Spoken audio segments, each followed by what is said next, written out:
ಆತ್ಮೀಯ ಸರ್ಕಾರಿ ನೌಕರರೇ, ನಿವೃತ್ತ ನೌಕರರೇ, ಪಿಂಚಣಿದಾರರೇ, ಈ ದಿನ ಸರ್ಕಾರಿ ನೌಕರಿಗೆ ಸಂಬಂಧಿಸಿದಂತೆ ಒಂದು ಬಿಗ್ ಬ್ರೇಕಿಂಗ್ ನ್ಯೂಸ್ ಒಂದು ಬರ್ತಾ ಇದೆ. ಸರ್ಕಾರಿ ನೌಕರರಿಗೆ ಸಂಬಂಧಿಸಿದಂತೆ ಒಂದು ಶಾಕಿಂಗ್ ನ್ಯೂಸ್ ಅಂತಲೇ ಹೇಳ್ಬೋದು. ಇನ್ನು ಮುಂದೆ ಸರ್ಕಾರಿ ನೌಕರರಿಗೆ ಅನರ್ಹ ಆಗುವ ಸಾಧ್ಯತೆಗಳು ಹೆಚ್ಚಿದೆ. ಏನು ವಿಚಾರ?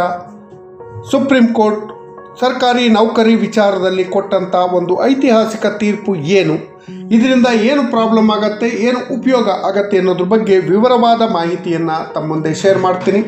ಈ ಮಾಹಿತಿ ಶೇರ್ ಮಾಡೋದಕ್ಕಿಂತ ಮುಂಚಿತವಾಗಿ ಯಾರ್ಯಾರು ಈ ಚಾನಲ್ಗೆ ಸಬ್ಸ್ಕ್ರೈಬ್ ಆಗಿಲ್ಲ ದಯವಿಟ್ಟು ಸಬ್ಸ್ಕ್ರೈಬ್ ಮಾಡ್ಕೊಳ್ಳಿ, ನಿಮ್ಮ ಸ್ನೇಹಿತರಿಗೂ ಶೇರ್ ಮಾಡಿ. ನೀವು ಫೇಸ್ ಮಾಡ್ತಾರಂಥ ಪ್ರಾಬ್ಲಮ್ಗಳನ್ನು ಲೀಗಲ್ಲಾಗಿ ಸಾಲ್ವ್ ಮಾಡ್ಕೊಳ್ಳೋಕ್ಕೆ ಉತ್ತಮ ವೇದಿಕೆಯಾದ ಸರ್ಕಾರಿ ನೌಕರ ಮಿತ್ರ ಯೂಟ್ಯೂಬ್ ಚಾನಲ್ಗೆ ಜಾಯ್ನ್ ಆಗಿ.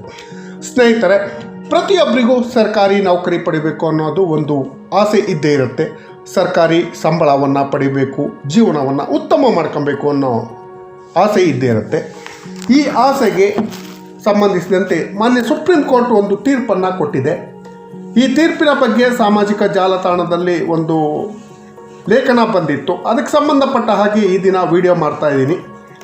2ಕ್ಕಿಂತ ಹೆಚ್ಚು ಮಕ್ಕಳಿದ್ದರೆ ಸರ್ಕಾರಿ ಕೆಲಸಕ್ಕೆ ಅನರ್ಹ ಅಂತ ಸುಪ್ರೀಂ ಕೋರ್ಟ್ ತೀರ್ಪನ್ನು ನೀಡಿದೆ.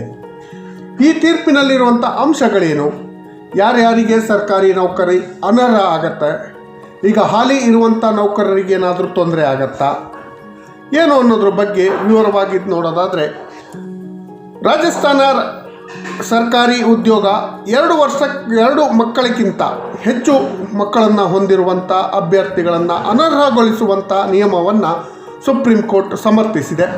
ಈ ನಿರ್ಧಾರವು ಸರ್ಕಾರಿ ಉದ್ಯೋಗವನ್ನು ಬಯಸುವ ಜನರಿಗೆ, ಅಂದರೆ ಉದ್ಯೋಗಾಕಾಂಕ್ಷಿಗಳಿದ್ದಾರೆ, ಗೌರ್ಮೆಂಟ್ ನೌಕರಿ ಪಡ್ಕೊಬೇಕು ಅನ್ನೋರಿಗೆ ತೊಂದರೆ ಆಗತ್ತೆ, ನೇರ ಪರಿಣಾಮ ಬೀರುತ್ತೆ ಮತ್ತು ಕುಟುಂಬ ಯೋಜನೆಯ ನೀತಿಯನ್ನು ಉತ್ತೇಜಿಸುತ್ತೆ ಅಂತ ಹೇಳಿ ತಿಳಿಸಿದೆ.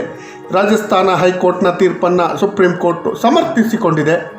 ಈ ನಿಯಮ ರಾಜ್ಯದ ಅಧಿಕಾರ ವ್ಯಾಪ್ತಿಗೆ ಬರುವುದರಿಂದ ಇದನ್ನು ಅಸಂವಿಧಾನಿಕ ಅಂತ ಹೇಳಿ ತೀರ್ಮಾನ ಮಾಡೋಕ್ಕೆ ಆಗೋದಿಲ್ಲ ಅಂತ ಹೇಳಿ ಸುಪ್ರೀಂ ಕೋರ್ಟು ತಿಳಿಸಿದೆ. ಈ ನಿಯಮವನ್ನು ಜಾರಿಗೆ ತರುವುದರ ಹಿಂದೆ ಸರ್ಕಾರದ ಒಂದು ಉದ್ದೇಶ ಇದೆ. ಸರ್ಕಾರ ಹೆಚ್ಚುತ್ತಿರುವಂತಹ ಜನಸಂಖ್ಯೆಯನ್ನು ನಿಯಂತ್ರಣ ಮಾಡೋ ಉದ್ದೇಶಕ್ಕಾಗಿ ಈ ನಿಯಮವನ್ನು ಜಾರಿಗೆ ತಂದಿದೆ. ಈ ಉದ್ದೇಶ ಸಮರ್ಥನೀಯವಾದ ಉದ್ದೇಶ ಅಂತ ಹೇಳಿ ಸುಪ್ರೀಂ ಕೋರ್ಟ್ ತನ್ನ ತೀರ್ಪಿನಲ್ಲಿ ತಿಳಿಸಿದೆ. ಕುಟುಂಬ ಯೋಜನೆಯನ್ನು ಉತ್ತೇಜಿಸುವಂತೆ ಮತ್ತು ಸಂವಿಧಾನದ ಮೌಲ್ಯಗಳನ್ನು ಎತ್ತಿ ಹಿಡಿಯುವಂತಹ ತೀರ್ಪು ಅಂತ ಹೇಳಿದೆ. ಇದು ಸಂವಿಧಾನದ ಆಶಯಕ್ಕೆ ಅನುಗುಣವಾಗಿದೆ ಅಂತ ಹೇಳಿ ಸುಪ್ರೀಂ ಕೋರ್ಟ್ ತನ್ನ ತೀರ್ಪಿನಲ್ಲಿ ತಿಳಿಸಿದೆ. ಈ ತೀರ್ಪಿನಿಂದಾಗಿ ಯಾರ್ಯಾರ ಮೇಲೆ ಏನು ಪರಿಣಾಮ ಬೀರುತ್ತೆ ಅನ್ನೋದ್ರ ಬಗ್ಗೆ ನೋಡ್ಬೋದು. ರಾಜಸ್ಥಾನ ಸರ್ಕಾರ ಜಾರಿಗೆ ತಂದಿರುವಂಥ ನಿಯಮವನ್ನು ಸುಪ್ರೀಂ ಕೋರ್ಟ್ ತಾರತಮ್ಯ ಅಂತ ಪರಿಗಣಿಸುವುದಿಲ್ಲ.